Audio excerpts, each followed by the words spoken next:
saya moms yang khotbah gitu ya. Tapi kayaknya jadi moms yang kerja keras di sini gitu ya. It's okay. So I just wanna highlight dikit. Ibu saya baru dipanggil Tuhan beberapa waktu yang lalu, dan ini saya daripada kita mengaji betapa bersyukurnya kita karena memberikan kita orang tua, terutama ibu yang begitu mengasihi kita, yang memberikan nilai-nilai yang luar biasa di dalam kehidupan kita. Saya mungkin aja saudara coba mengingat apa satu hikmah atau hal yang baik atau wisdom atau contoh yang baik yang ibu kita berikan atau saudara-saudara alami dalam kehidupan saudara. Saudara mengucap syukur, dan saudara, kalau saya apa yang saya dapat dari ibu saya juga I never think about that gitu ya. Dan saya salah satunya saya ingat gitu ya, mungkin di sini ada anak leader yang pernah tanya gini sama ibu saya, "Mah, itu di sekolah ya belajar banyak banget ya."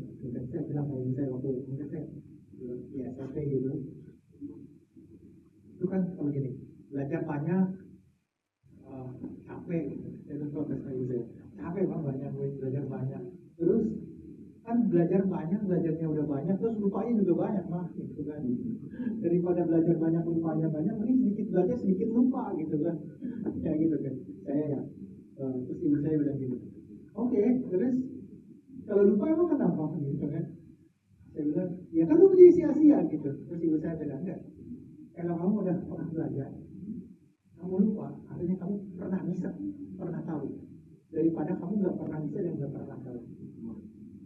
Terus ibu saya tanya gini, sekalipun kamu pikir nggak kepake, tapi kamu udah nggak sama lagi kalau kamu belajar, udah pernah belajar. Ibu saya tanya gini, karena kalau kamu naik sepeda, katanya, sekarang naik sepeda enggak? Tapi kalau ada sepeda langsung bisa naik sepeda enggak? Bisa, gitu kan. Ya, itu juga belajar, sekali bisa, kalau lagi perlu kita bisa, kita jadi bisa. Kalau ibu saya tanya lagi, kamu ingat nggak kecil waktu belajar jalan gimana? Udah nggak ingat, kamu mana ingat gitu kan? Kamu dorong barang jatuh ini, udah lupa kan semuanya. Tapi sekarang kamu tetap bisa jalan kan? Saya bilang iya juga. Saya bilang itu juga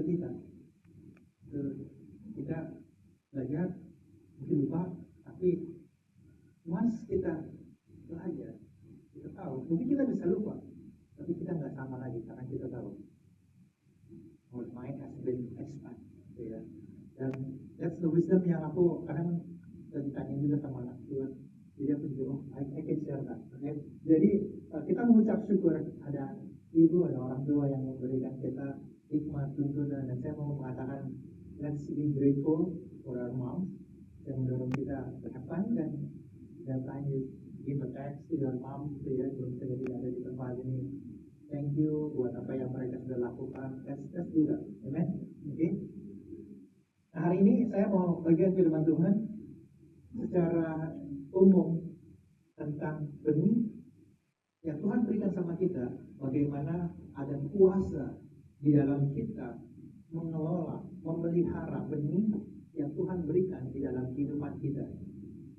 Bagi para ibu khususnya, dan juga bagi setiap dari kita secara umum. Artinya Tuhan memberikan kita benih, dan benih itu Tuhan percayakan untuk kita lipat gandakan, untuk kita pelihara, kita kelola, dan menjadi bertumbuh dan berbuah. Jadi poin-poinnya saya hari ini tidak dari satu ayat yang spesifik, but I will go through some thoughts and then we will learn together. Saya berharap dengan ini kita bisa sama-sama menjalaninya dalam kehidupan kita. Kita akan belajar 3 hal. Yang pertama, kuasa dari benih. Kemudian pentingnya untuk mengelola, memelihara. Dan yang ketiga, dan kita dipanggil untuk terus beriman atas apa yang sudah kita lakukan waktu kita memelihara benih yang dari Tuhan. Jadi yang pertama, berbicara tentang benih, the power of the seeds. Kalau saudara pernah berpikir ya, di dalam kehidupan kita, bahkan bukan hanya kehidupan kita hari ini, saya pernah baca buku gitu ya. Ada satu penulis buku bilang gini, dia lewat di satu daerah gitu, tanya sama orang itu, Pak, ada nggak yang dilahirkan dari daerah sini gitu ya.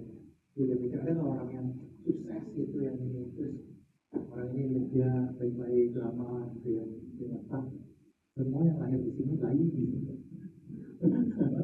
Artinya, maksudnya benar juga gitu ya.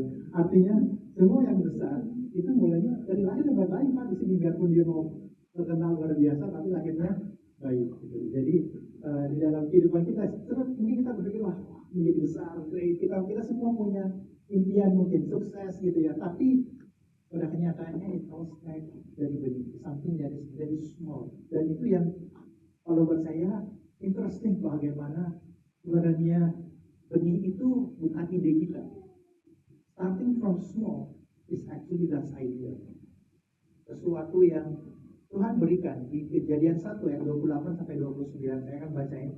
Allah memberkati mereka, lalu Allah berfirman kepada mereka, beranak cuculah, bertambah banyak, penuhilah bumi, taklukkanlah itu, berkuasalah atas ikan-ikan di laut dan burung-burung di udara dan atas segala apa yang binatang yang merayap di bumi. Dikatakan and God blessed them. Berfirmanlah Allah, lihatlah aku memberikan kepadamu segala tumbuh-tumbuhan yang berbiji di seluruh bumi dan segala pohon-pohonan yang buahnya berbiji, itulah yang menjadi makanan. Jadi di Alkitab dikatakan bahwa Tuhan menciptakan kita, kemudian dia berkata be fruitful, multiply, take dominion, tapi dia juga mengatakan dia memberikan kepada kita, dia memberikan kita makanan dan juga benih gitu ya. Untuk apa? Untuk yang kita tanam, kita kelola. Dan di dalam kehidupan kita, buat ibu-ibu mungkin di sini buat punya anak gitu kan, that's the seed yang Tuhan dan benih dari suami yang saudara kelola lahir anak gitu kan, lalu dipelihara sampai menjadi besar gitu. Dan the seeds come from God. Tuhan yang memberikan benih di dalam kehidupan kita. Jadi benih itu idenya Tuhan, bukan idenya kita. Mungkin kalau kita saya belajar biologi gitu ya, benih itu kan menarik ya, kecil gitu ya, dan bisa disimpan lama gitu. Tapi begitu waktunya tepat, di environment yang tepat, kondisinya tepat, akhirnya dia akan bertumbuh, menjadi kecambah, kemudian dia mau menjadi tanaman yang full gitu ya, yang benar-benar utuh gitu. Dan itulah yang menariknya bahwa di dalam benih itu ada kemampuan untuk berlipat ganda, ada kemampuan untuk bertumbuh, ada kemampuan untuk bukan sekedar bertumbuh, tetapi dia bisa menduplikasikan sesuatu yang punya spesifik nilai, bentuk dan seterusnya.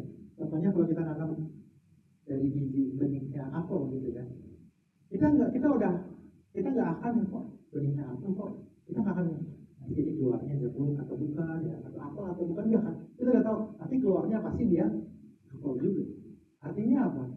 Artinya benih itu punya kemampuan untuk melipat gandakan sesuatu yang sama, punya kesamaan, punya certainty bagaimana ini akan terduplikasi. Kemudian dikatakan Yesus membentangkan suatu perumpamaan lain lagi pada mereka, katanya hal kerajaan surga itu seumpama biji sesawi yang diambil dan ditaburkan orang di ladangnya. Jadi pertama, benih itu idenya Tuhan. Yang kedua, Tuhan mengatakan kepada kita kerajaan surga pun seperti benih.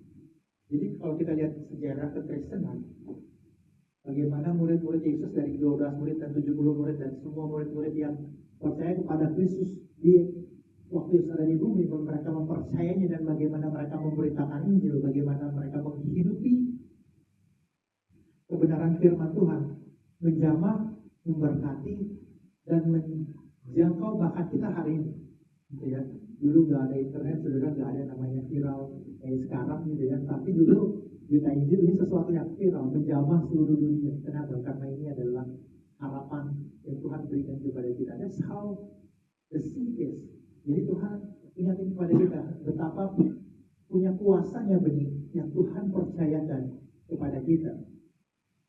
Dan 32 dikatakan memang biji itu yang paling kecil dari segala jenis biji benih, tetapi apabila sudah tumbuh, sesawi itu lebih besar daripada sayuran yang lain, bahkan menjadi pohon, sehingga burung-burung di udara datang bersarang pada cabang-cabangnya.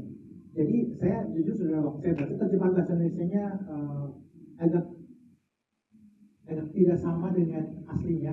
Mungkin tadinya sesawi ini, saya pikir kalau sayur sawi gitu kayaknya tumbuhannya nggak bakal gede gitu kan. Tapi bahkan di dalam bahasa aslinya Yesus berrefer kepada pohon yang besar. Bible scholar juga nggak gitu pasti tanamannya harus kayak gimana gitu ya.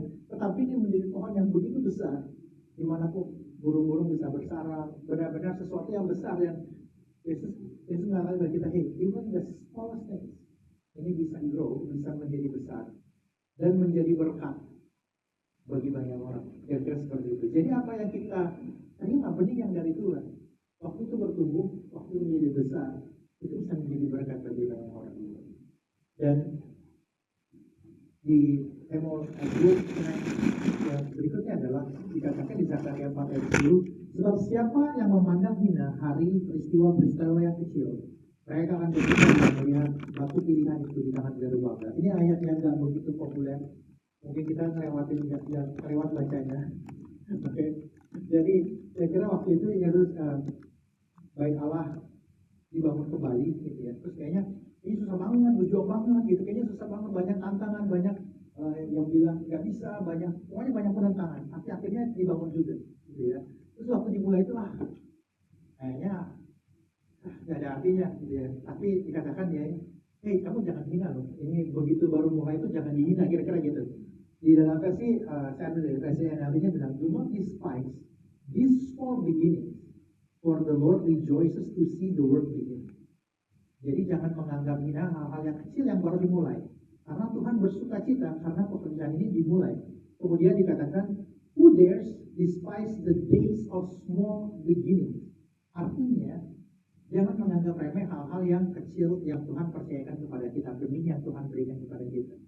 Mungkin kalau ada baby, sudah punya anak baby gitu ya, masih nangis. Saya ingat waktu, jujur saudara, saya kalau waktu anak saya yang pertama terutama, itu istri saya udah terbiasa mandiin anak, mandiin itu, tapi saya nggak pernah saudara. Jadi waktu mandiin anak itu saya nggak tahu caranya gitu ya. Ya jujur waktu itu saya mandiin, waktu saya duduk, dia duduk di kayak ada batapnya gitu ya. Saya taruh gitu duduk, udah oke, dia stay stabil gitu. Saya balik kayak ambil sabun saudara. Waktu saya balik ke sini anak saya udah tenggelam gitu kan. Gitu saya panik gitu kan. Saya tanya waktu saya, wah sudah anak saya mau saya keluarin dari air tuh, gitu ya. Waduh, I make mistakes gitu.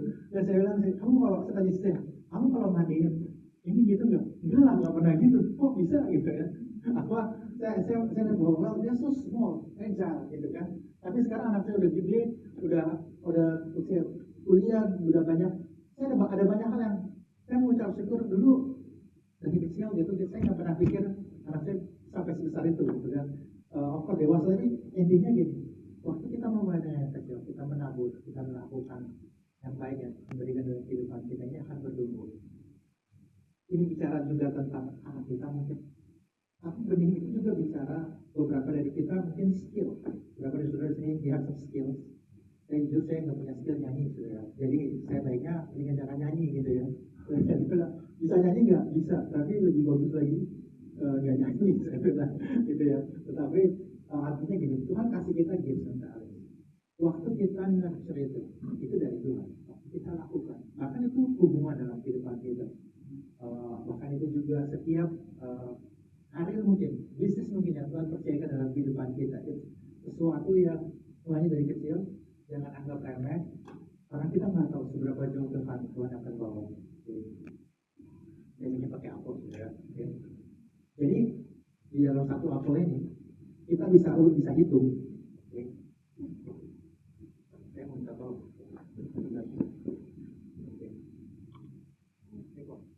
Oke,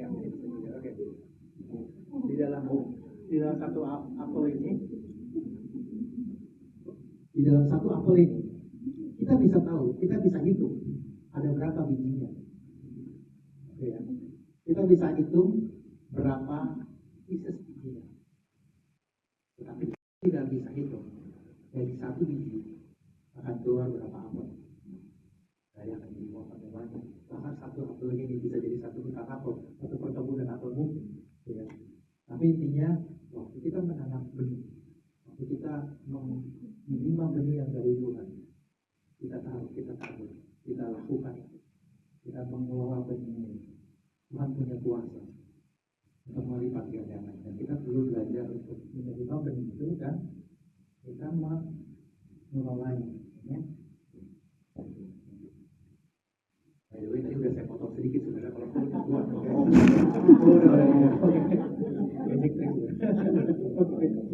Oke, jadi 3 hal ini. Pertama, Tuhan memberikan kita benih. Yang kedua, kerajaan Allah itu bahkan seperti benih, bahkan dari kecil. Kemudian yang ketiga, hal yang besar seringkali mulai dari hal yang kecil. Jadi kalau hari ini Tuhan mengajarkan kepada kita, apakah itu bisnis, karya, apakah olahan talenta, ini semuanya kecil, tetapi Tuhan bisa pakai itu menjadi besar. Dan the second part yang perlu kita belajar sama-sama waktu kita menerima benih itu, ada bagian kita, yaitu nurturing, mengelola, memelihara benih tersebut. Di Mazmur 126 ayat 5-6, orang-orang yang menabur dengan mencucurkan air mata akan menuai dengan sorak-sorai. Orang yang berjalan maju dengan menangis sambil menabur benih pasti pulang dengan sorak-sorai sambil membawa berkas-berkasnya. Ayat ini berbicara tentang bagaimana Tuhan memulihkan orang Israel yang tadinya jauh, dibalikin ke tanah perjanjian. Ayo kamu waktunya bersuka cita, kamu tahu ini susah gitu ya. Now it's time to believe God. Kamu menabur dengan air mata. Kita sering dengar ayat ini. Ayat ini juga mengingatkan kita kebenaran bahwa waktu kita menabur, waktu kita memulai sesuatu, itu tidak mudah. It's not easy. Makanya kalau saya suka dulu ngobrol sama anak muda ya, how's your job, how's your work, how's your business gitu ya. Saya berapa duduk sama anak muda yang melakukan startup, aduh kok saya kayak tiap bulan itu ini bayar gaji, bayar ini, very tough. Tapi semua something yang kita mulai dari ini. Kira yang baru mulai mungkin meniti karir, sesuatu kayaknya di tempat kantor, kayaknya aduh saya nggak bisa, mungkin ada teman-teman yang masuk kuliah yang ikut challenging gitu ya. Well, when we start something new, it's tough at the first place, sulit, benar nggak? Tetapi the call of God for us to continue, to sow, and to nurture, untuk kita menabur dan terus membangun itu. Ini mengingatkan saya bahwa ada waktu-waktu di dalam kehidupan kita, mungkin kita seringkali nurture-nya bukan benih yang dari Tuhan, kita nurture-nya benih orang. Mungkin kita bukannya kita nurture, this is the gift and talent, kita fokus mikirin the talents itu, tapi kita malah mikir, saya nggak bisa, orang lain lebih baik dari saya udah kasih ketinggalan, saya pasti nggak mampu. Seringkali kita nurture-nya yang gitu ya, yang salah. Padahal Tuhan panggil kita untuk nurture benih yang dari Tuhan. So the call of God for us hari ini, untuk kita sama-sama mengenali apa sih yang Tuhan percayakan di dalam kehidupan kita masing-masing. Saya percaya ini beda-beda benihnya yang Tuhan percayakan.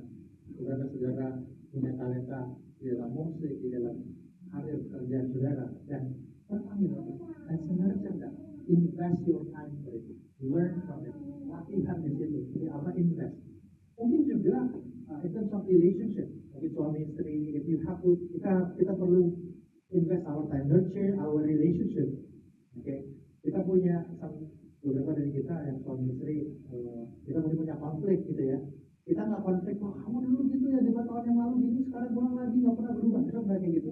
Oke, atau cuma saya doang. Saya pernah alami kayak gitu, ya setiap hari, oke.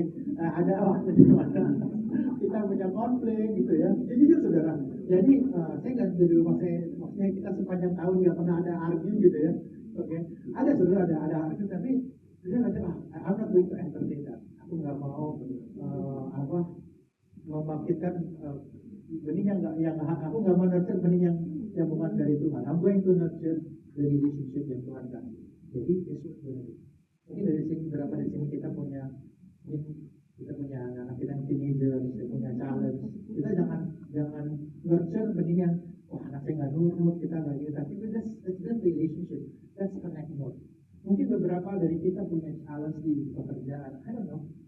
Kita jangan entertain insecurity, kita jangan entertain nurture the seeds of fear, the seeds of insecurity. Let's nurture the seed yang Tuhan kasih sama kita. Kita keep connecting, keep believing, keep trusting. Karena apa? Karena waktu kita nurture itu akan bertumbuh, itu akan berbuah. So that's the call for us. Yang kedua, dikatakan di Galatia 6 ayat 8 dan 9. Sebab barang siapa menabur dalam dagingnya, ia akan menuai kebinasaan dari dagingnya.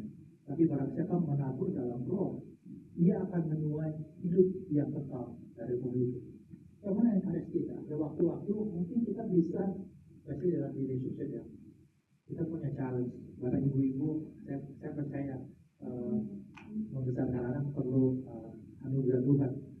Saya berduduk sama bapak-bapak gitu ya. Nanti udah mulai, bosan nunggu teenager sudah kelas 4, kelas 5, itu pertanyaannya udah mulai susah gitu kan. Terus itu diskusi, kan saya bilang, kamu tanya mama aja gitu. Saya bilang, oh kok gitu? Jadi saya nggak bisa jawab, biar mamanya aja yang mikirin. Artinya apa? Terus apa? Sampai kita bisa dengan daging kita, udahlah aku malas mikir, aku malas berdoa, aku malas do something, I'll just stop. That's it gitu ya. Jadi tapi kan ambil kita nggak hidup di dalam daging, tapi waktu itu datang, aku bilang oke, give me time, I will check the body, okay, I'll get back to you. Artinya apa? Kita mau berdoa, kita mencari Tuhan, kita mengamalkan. We have the call untuk menabur. We have the call to keep sowing in the spirit. Jadi saya mau encourage kita, mungkin bukan cuma bagi ibu ya, buat bapak-bapak juga, buat kita di sini, mungkin kita punya challenge di dalam hubungan kita di dalam keluarga mungkin, atau dengan orang tua kita, atau dengan teman-teman kerja. Let's menabur ini yang di dalam roh ini, bukan di dalam kemarahan, bukan di dalam kebencian, bukan judgmental, tapi Tuhan panggil kita untuk menabur benih di dalam kehidupan kita, benih yang memberikan kehidupan bagi orang-orang sekitar kita. Kemudian ayat 9-nya dikatakan, janganlah kita jemu-jemu berbuat baik, karena apabila sudah datang waktunya, kita akan menuai jika kita tidak menjadi lemah. Jadi waktu kita melakukan yang baik yang dari Tuhan, kita menabur di dalam roh, seringkali ada satu ingredient yang kalau saya bilang sama Tuhan, ini kalau bisa kalau bisa nggak perlu ini, tapi ternyata kita perlu. Ada satu ingredient yang namanya waktu. Jadi dalam segala sesuatu kita menabur, ada waktunya untuk dia bertumbuh dan ada waktunya untuk dia berbuah. Saudara pernah bikin nggak? Saya pikirnya gini, saya selalu nanya, bilang Tuhan dong, saya nggak pernah gini, Tuhan nanti dulu deh belakangan aku masih ada banyak waktu, kita nggak pernah gitu ya. Itu Tuhan as soon as possible gitu ya. Kira-kira kalau saya tulis email sama Tuhan, saya nggak tahu saudara, saya kalau tulis email sama Tuhan itu asap gitu ya, huruf besar semua, as soon as possible gitu ya. Ya datangnya itu pemulihannya as soon as possible, penyediaannya as soon as possible. Kita selalu kayaknya Tuhan itu kita buru gitu ya, Tuhan di Uber gitu ya, Tuhan cepetan gitu kan, ini udah mepet nih gitu kan, terus nanti kalau telatnya udah telat gitu ya. Tapi kenyataannya dalam kehidupan kita, pertolongan Tuhan, jawaban Tuhan selalu datang on time. Ya kan? Kita pikir telat, tapi enggak, dia selalu on time. Jadi ada satu ingredient waktu kita menabur, kita mengelola, ada ingredient untuk kita lihat adalah waktu. Dan Tuhan memanggil kita untuk kita tidak jemu-jemu. Bahasa Indonesia-nya tidak jemu-jemu, artinya yang nggak capek-capek gitu ya. Kita jangan capek malam untuk kasih harapan buat anak-anak, jangan sampai doain anak kita, buat kita bapak-bapak juga kita berdoa untuk pasangan kita jangan capek, yang ibu-ibu jangan capek ingetin bapaknya berdoa, jangan capek ingetin berdiri sama-sama, berdoa sama-sama, jangan. That's the call. Waktu kita terus lakukan itu, kita akan lihat waktunya akan datang, kita akan menuai apa yang dari Tuhan. So this penting ya, Tuhan panggil kita untuk kita nurture, waktu kita terima benih, apapun benih itu dalam kehidupan kita. Tuhan panggil kita untuk menyadari bahwa benih itu akan bertumbuh bahkan di tengah-tengah kesulitan. Jangan nunggu sudah semuanya oke baru lakukan gitu ya. Kita melakukan aja. di masa-masa yang sukar, bahkan kita melakukan family kita untuk menabur, mengelola benih itu. Dan jangan takut, jangan lemah, jangan putus asa untuk menabur. Yang ketiga, yang kita akan belajar sama-sama adalah bahwa kita menerima benih, kita mengelola itu. Kita terus beriman, percaya akan hasilnya dari Tuhan. Kembali lagi kisah Kejadian 1 dikatakan Allah memberkati mereka, lalu Allah berfirman kepada mereka, beranak cuculah, betapa banyak, penuhilah bumi, taklukkan hari itu, berkuasalah, burung-burung, atas ikan-ikan, dan atas segala binatang yang banyak di bumi. Artinya apa? Artinya Tuhan, kehendak Tuhan untuk kita bertumbuh, kita berlipat ganda, untuk artinya Tuhan untuk melihat kita menggenapi panggilan. Jadi waktu kita menabur, waktu kita nurture, waktu kita melakukan semua itu adalah tindakan iman. Karena di sisi yang lainnya, neglecting itu artinya udah deh, saya udah ketinggalan sama orang-orang, udah terlanjur nih hubungan saya sama anak saya udah terlanjur susah, udah ada mau do anything. Kita makan dan iman, kita menabur aja. Jadi apapun kita hadapi, seberapapun kecil dan semua percaya sama sifat kita melakukan dengan iman, dengan kita menabur. Yeremia 17 ayat 7 dan 8, diberkatilah orang yang mengandalkan Tuhan, yang menaruh harapannya pada Tuhan. Ia akan seperti pohon yang ditanam di tepi air yang merambatkan akar-akarnya ke tepi batang air, dan yang tidak mengalami datangnya panas terik, yang daunnya tetap hijau, yang tidak khawatir dalam tahun kering, dan yang tidak berhenti menghasilkan buah. When heat comes, jadi waktu kita menabur, kita nurture, ada heat, ada problem, ada challenge, but it's okay. We believe in God. Kita ngandalin Tuhan. Kita nggak ngandalin keadaan ekonomi, kita nggak ngandalin situasi apapun, kita ngandalin Tuhan. Jadi tantang kita. Saya saudara sudah dengar ini Tuhan ingatkan, this is the seed that I have planted to you. Atau kadang-kadang seperti sampai karena kita punya challenge, kita mungkin di beberapa dari kita when we have to start a business, we have a challenge in our business. When it comes, kita ngandalin Tuhan, kita cari Tuhan. Kemudian dikatakan the years of drought. Mungkin beberapa yang di sini kita ngalamin ada waktu-waktu dalam hubungan kita punya challenge. Mungkin di bisnis gitu ya, awal kita punya, kayaknya aku susah banget, saya ada yang saya pernah dulu bilang satu ya semuanya dulu startup gitu, dia bilang waktu dalam kehidupan saya itu udah kaca tutup, kayaknya nggak sanggup, tapi Tuhan ingatnya people moving forward, jangan putus asa. Dan setiap bulan ada aja lepas gitu, sampai ada time where I can pay, ini aku bisa bilang sekarang aku mengucap syukur. Dia bilang ada karyawan yang aku kerjain, ada apa nih? Aku lihat gimana kehidupan karyawan, dia bilang kehidupan karyawan aku lebih jauh lebih baik dibanding sebelumnya. Jadi artinya when we do something, waktu kita menabur, waktu kita lakukan kehendak Tuhan, dan challenge dalam kehidupan kita, let's keep trusting God, let's keep believing God. Karena apa? Karena kita akan menuai juga. Dan kemudian it do not cease to bear fruit. Kita tahu ada musim dalam kehidupan kita, dimana kita bisa melihat buah, yang kita bisa menikmati. Artinya Tuhan panggil kita untuk trust God. Karena kalau misalnya saudara kita lakukan sekali terus langsung udah ada karpet merahnya, kita tinggal jalani, kita nggak perlu Tuhan lagi. Ya kan? Kita nggak perlu beriman lagi. Makanya waktu kita taatin, gradually God will lead us this way. Dan mengajak kita kita di dalam kehidupan kita. Dan Tuhan percayakan, let's nurture that, let's grow, let's invest on it. Dan saya percaya Tuhan yang membawa kita. Amen. So that call us to keep the faith as we nurture. Kita terus menabur, kita terus nurture dengan iman, dan kita percaya bahwa ada timing yang dari Tuhan. I'm going to close the story.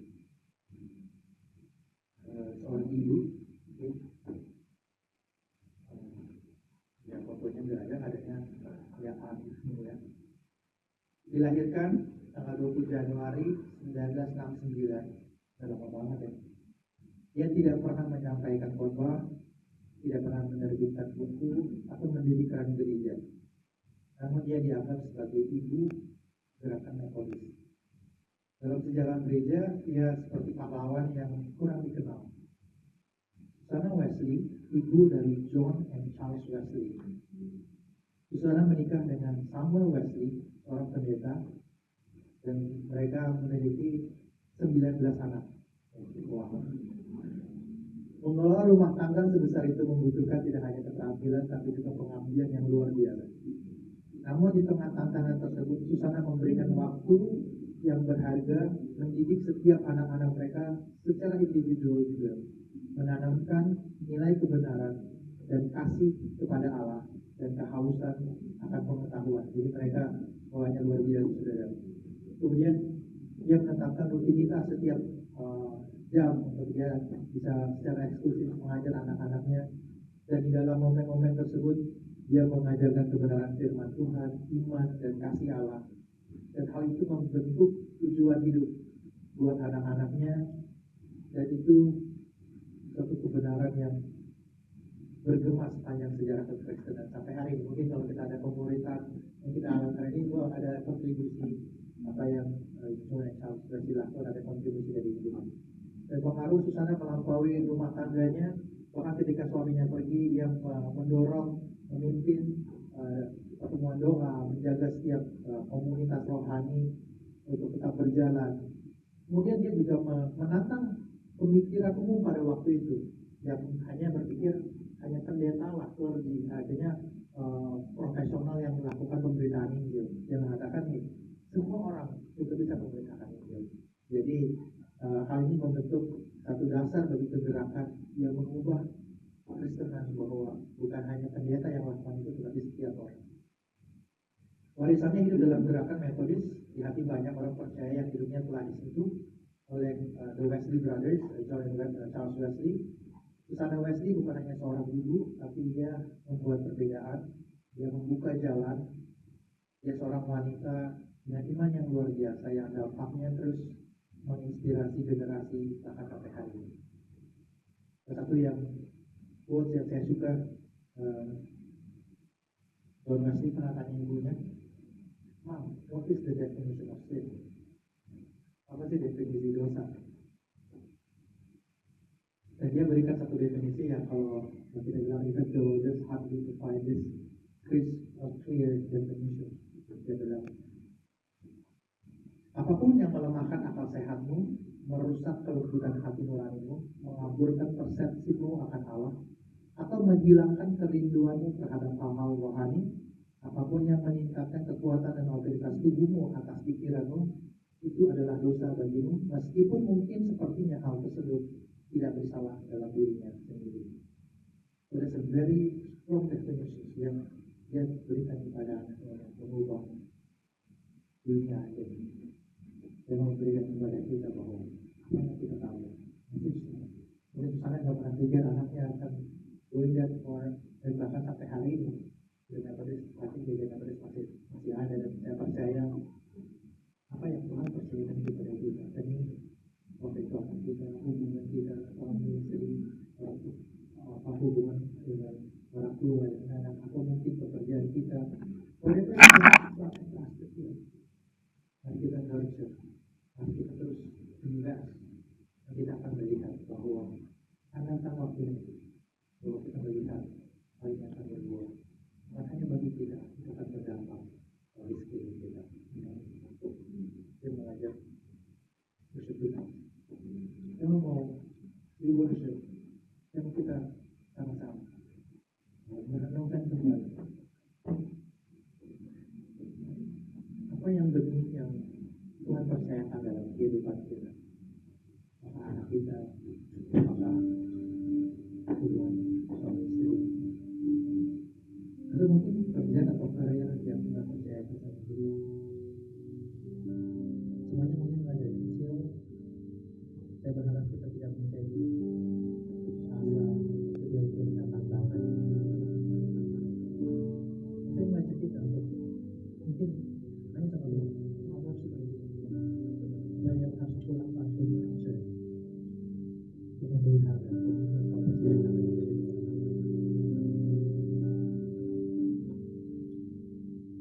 Tuhan yang akan kita mohon